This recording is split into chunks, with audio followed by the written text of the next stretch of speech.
mon meilleur ami m'a avoué qu'il avait des sentiments pour moi. Je l'ai rejeté parce que j'étais déjà amoureuse de quelqu'un d'autre. En réponse, il est devenu hostile, parlant mal de moi et du garçon qui me plaisait. Incapable de supporter les critiques, le garçon qui me plaisait m'a quitté. Depuis notre enfance, Jake et moi étions inséparables.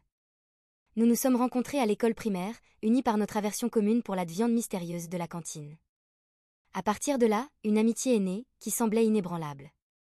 Nous partagions des secrets, des réponses aux devoirs et d'innombrables blagues internes. Au fur et à mesure que nous entrions au lycée, nos mondes s'élargissaient, mais notre lien restait fort, du moins c'est ce que je pensais. Jake était le genre d'ami que tout le monde souhaiterait avoir.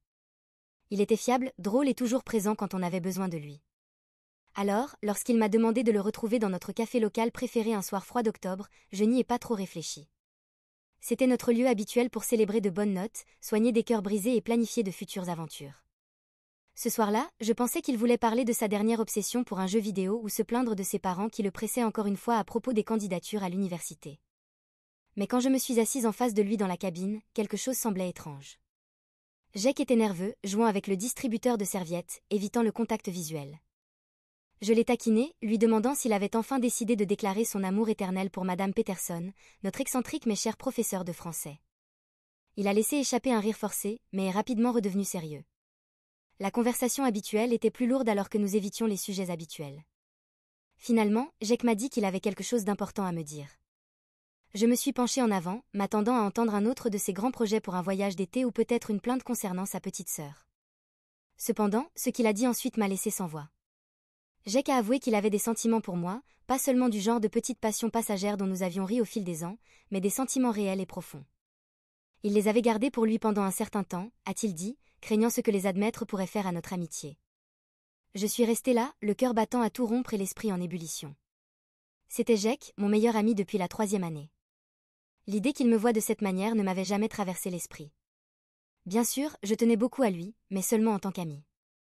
Et il y avait une autre raison pour laquelle je ne pouvais pas répondre à ses sentiments, j'avais déjà un faible pour quelqu'un d'autre. Un garçon de mon cours d'art nommé Tyler, qui avait 20 ans et un talent incroyable pour la photographie. Rejeter Jake a été l'une des choses les plus difficiles que j'ai jamais eu à faire. J'ai essayé de le faire doucement, en lui expliquant mes sentiments pour Tyler et comment je ne voulais pas ruiner l'amitié spéciale que Jake et moi partagions. Mais tandis que les mots sortaient de ma bouche, j'ai vu la douleur se refléter sur son visage, rapidement masquée par un sourire forcé et un haussement d'épaules. Nous avons quitté le café ce soir-là avec la promesse de rester amis, mais l'atmosphère entre nous avait changé. Je ne pouvais pas me débarrasser de la sensation que tout allait changer, et pas pour le meilleur. Ce que je ne savais pas, c'est que cette conversation marquerait un tournant, annonçant la fin de notre amitié telle que nous la connaissions. Dans les jours qui ont suivi la confession de Jake et mon rejet, j'ai remarqué un changement subtil mais indéniable dans notre relation. Au début, Jake a essayé d'agir comme si rien n'avait changé, continuant ses plaisanteries habituelles et me retrouvant pour nos rencontres de routine. Cependant, la facilité qui définissait autrefois notre amitié a été remplacée par une tension inconfortable que ni l'un ni l'autre ne pouvait ignorer. Je me suis réfugiée dans mes cours d'art, trouvant du réconfort dans mes dessins et dans la compagnie de Tyler, dont la présence devenait de plus en plus réconfortante. Tyler, avec sa confiance tranquille et son amour partagé pour les arts, contrastait fortement avec la situation compliquée avec Jake.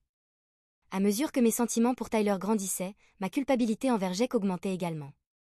Je me sentais prise entre la possibilité naissante de quelque chose de nouveau et la détérioration de quelque chose qui avait autrefois été solide.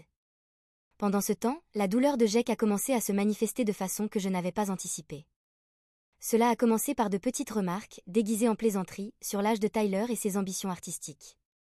J'ai essayé de les ignorer, les attribuant à la difficulté de Jake à s'adapter à notre nouvelle normalité, mais au fil des semaines, ses commentaires sont devenus plus directs. Et j'ai appris par des amis communs que Jake répandait des rumeurs à propos de Tyler et moi.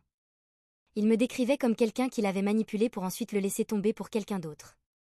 Le point culminant est venu lorsque j'ai confronté Jake au sujet des rumeurs. Au début, il a tout nié, mais lorsque j'ai insisté, en affirmant que nos amis ne mentiraient pas sur ce genre de choses, il a explosé.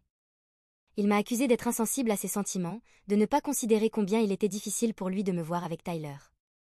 La conversation s'est terminée par une dispute animée, où nous avons tous deux dit des choses que nous ne pouvions pas reprendre.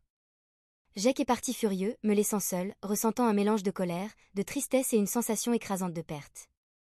Après la dispute, notre groupe d'amis s'est divisé.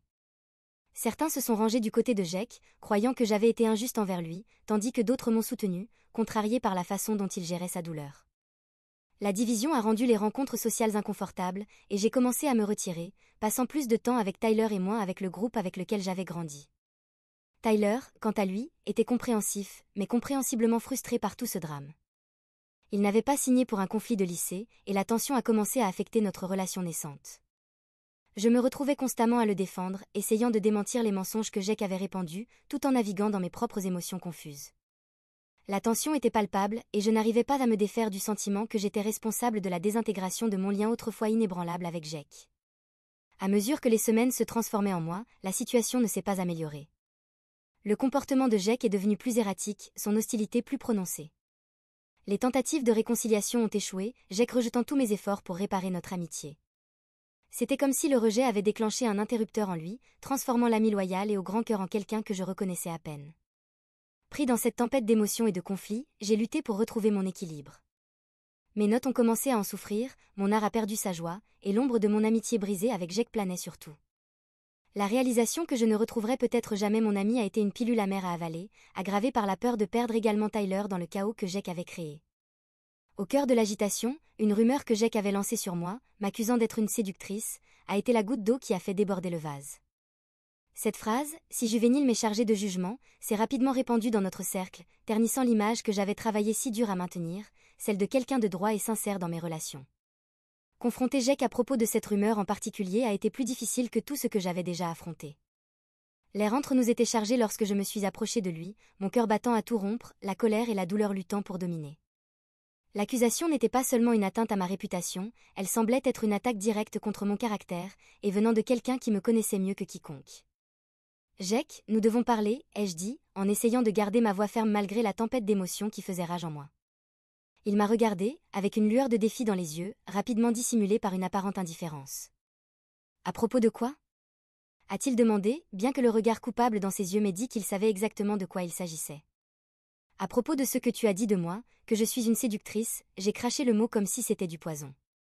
Tu sais que ce n'est pas vrai. Tout me connais. Pendant un instant, j'ai vu un éclat du Jake d'autrefois, celui qui n'aurait jamais envisagé de me blesser. Mais il a disparu aussi vite qu'il était apparu, remplacé par un masque froid et dur. Peut-être que je pensais te connaître, a-t-il dit, avec amertume dans la voix. Mais je suppose que les gens changent, ou peut-être révèlent-ils simplement qui ils sont vraiment. La conversation a dérapé à partir de ce moment-là, voix élevée, mots que nous ne pourrions jamais reprendre, lancés comme des armes. La douleur de son rejet, la frustration de mes sentiments pour Tyler et le chagrin de voir notre amitié se désintégrer ont explosé dans une tempête de colère et de trahison. À la fin, il n'y a eu aucun vainqueur, seulement deux personnes debout au milieu des décombres d'une amitié qui avait autrefois tout signifié. Au fil des jours et avec la tempête de rumeurs qui refusait de se calmer, Tyler et moi nous retrouvions de plus en plus pris dans l'œil du cyclone de l'opinion publique. Malgré nos efforts pour ignorer les murmures et les regards, le poids de la pression sociale a commencé à se faire sentir. Tyler, qui avait toujours navigué dans la vie avec une certaine aisance, était mal équipé pour faire face à ce bombardement constant de jugements et de spéculations. Un soir, alors que nous étions assis dans la lumière tamisée de mon petit studio, entourés de mes dernières œuvres d'art, la tension qui s'était accumulée entre nous a finalement atteint son point de rupture. Le comportement habituellement calme de Tyler était effiloché au bord, sa voix, chargée de peur et de frustration, a finalement exprimé ce qu'il ressentait en silence. « Je ne peux plus continuer ainsi », a-t-il dit, sa voix à peine au-dessus d'un murmure, mais portant le poids d'une décision définitive. Ce n'est plus seulement à propos de nous, c'est à propos de tout ça, de ce cirque qui nous entoure. J'ai pensé que je pourrais le supporter, mais je ne peux pas. J'ai essayé de me rapprocher de lui, de combler le fossé qui s'était soudainement ouvert entre nous, mais mes mots sonnaient creux même à mes propres oreilles. Les rumeurs, la campagne de Jake, avaient empoisonné ce qui était pur et beau entre nous, le transformant en quelque chose de fragile et de compliqué. Ce n'est pas vrai, rien de tout cela. Tu me connais, Tyler. Tu sais qui je suis, ai-je supplié, le désespoir se faufilant dans ma voix. Mais le doute, une fois semé, est difficile à éradiquer. Tyler m'a regardé, et dans ses yeux j'ai vu la lutte, le désir de croire, confronté à la fatigue de devoir constamment se défendre. Je sais, a-t-il dit, et dans ces deux mots il y avait un monde de tristesse. Mais savoir ne suffit pas. C'est comme si nous luttions contre des fantômes, ton passé, les rumeurs, les regards. Je suis fatigué, et je ne peux plus continuer ainsi. Il s'est levé, et à chaque pas qu'il faisait en s'éloignant de moi, l'avenir que j'avais imaginé avec lui s'effondrait en poussière. Je l'ai regardé partir, une partie de moi hurlait de courir après lui, de me battre pour nous, mais une autre partie, épuisée et résignée, m'a retenu. Après le départ de Tyler, je me suis sentie à la dérive. L'art, qui avait autrefois été mon refuge, reflétait maintenant le vide que je ressentais à l'intérieur. La toile restait blanche, un reflet du vide où l'inspiration avait autrefois fleuri. J'avais perdu Jake, mon meilleur ami, pour avoir défendu une vérité, et maintenant j'avais perdu Tyler, l'homme que j'aimais, à cause de mensonges sur lesquels je n'avais aucun contrôle. Le chemin à partir de ce point a été lent et solitaire. J'ai appris à trouver du réconfort dans le silence, à apprécier la solitude qui me permettait de réfléchir et de guérir. Mon art a évolué, n'étant plus seulement une échappatoire, mais une manière de traiter et d'exprimer les innombrables émotions que cette épreuve avait réveillées en moi. À mesure que le chapitre final de cette période tumultueuse de ma vie tirait à sa fin, je me suis retrouvée seule, confrontée à une douleur si profonde qu'elle menaçait de me consumer complètement. Le départ de Tyler avait laissé un vide dans ma vie qui semblait insurmontable, un rappel constant du coût de la vérité et du pouvoir destructeur des rumeurs. L'absence de sa présence, qui avait autrefois été une source de joie et d'inspiration, se ressentait maintenant comme une blessure qui refusait de guérir. Le studio, qui avait été rempli de rires et de promesses de rêves partagés, résonnait maintenant du silence de la perte.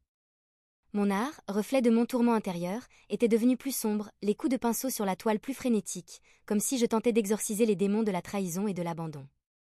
Au plus profond de mon désespoir, j'ai cherché du soutien dans la sagesse partagée par d'autres qui avaient navigué dans les eaux traîtresses du chagrin et en étaient sortis de l'autre côté. J'ai déversé mon cœur sur des forums, dans des lettres à des amis invisibles et dans des conversations nocturnes avec toute personne prête à écouter.